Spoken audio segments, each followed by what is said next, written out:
All right, guys, in this video, we're going to be looking at the last part of example 11, parts C and D. In these examples, we have a linear equation, but it's in standard form. And so we need a way to deal with standard form. Now, if this was a nice, neat standard form problem, you might be able to use intercepts. But when I look at this 4, and I look at that 3, and I think about what is 3 divided by 4, I come up with fractions, and it's just not worth it to try to do that. So what I'm going to do is I'm going to take 4x plus y less than 3, and I'm just going to put it into slope-intercept form.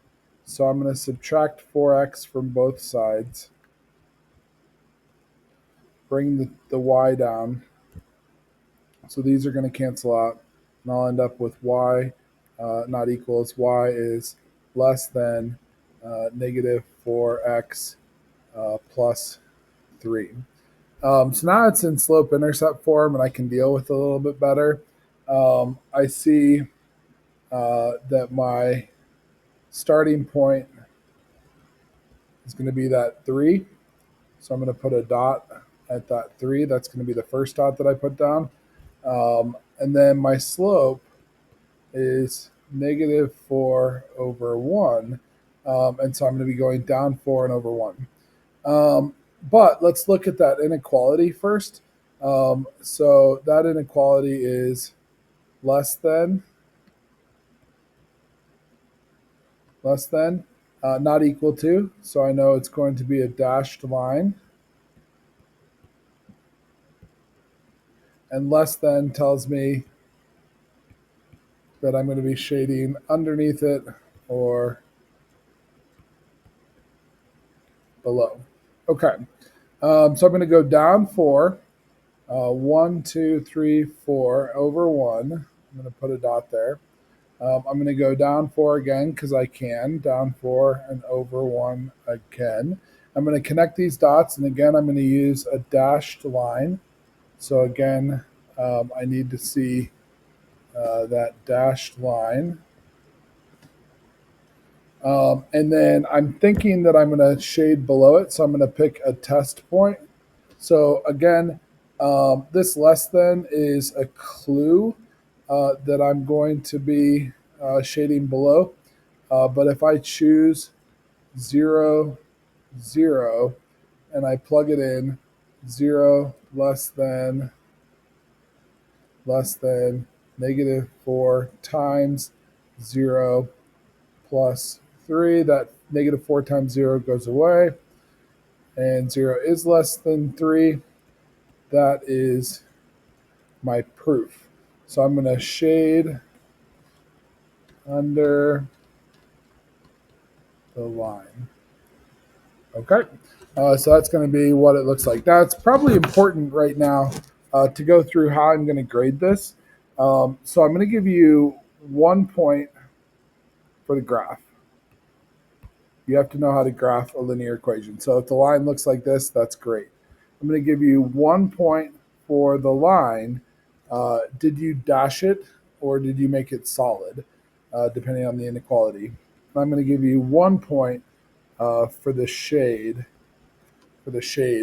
making sure you're shading on the right side. So as long as you have those 3 elements, you are good. Let's look at this last one. Again, I have 5y or 5x minus 3y greater than or equal to 0. So I'm going to subtract 5x from both sides. I have the negative 3y that comes down, negative 5x. Okay.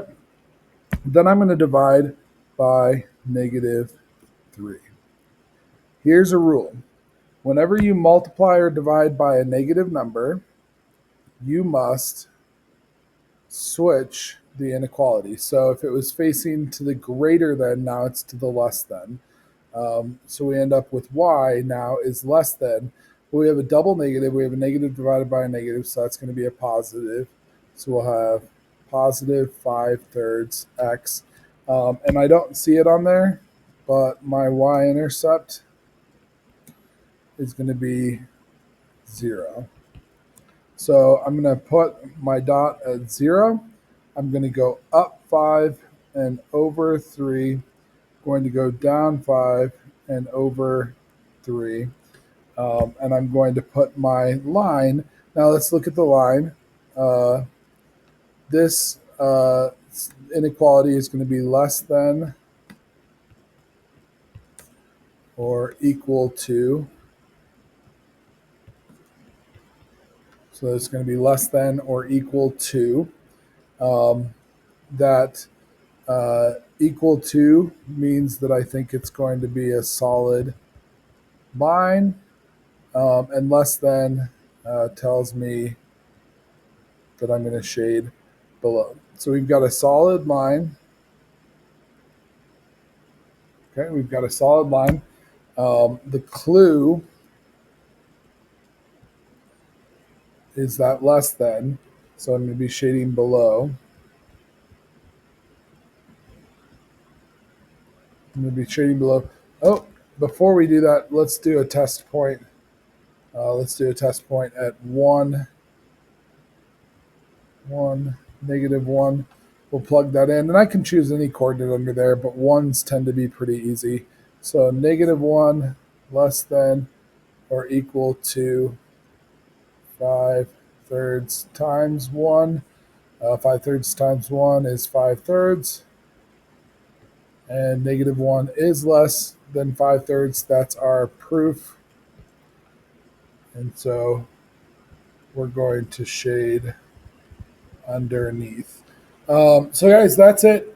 In this video, we learned about how to change standard form into slope intercept form. Once you do that, it's just like problems or parts A and B. So pretty straightforward. So if you guys have any questions, please let me know. Otherwise, we'll talk in class. Thanks.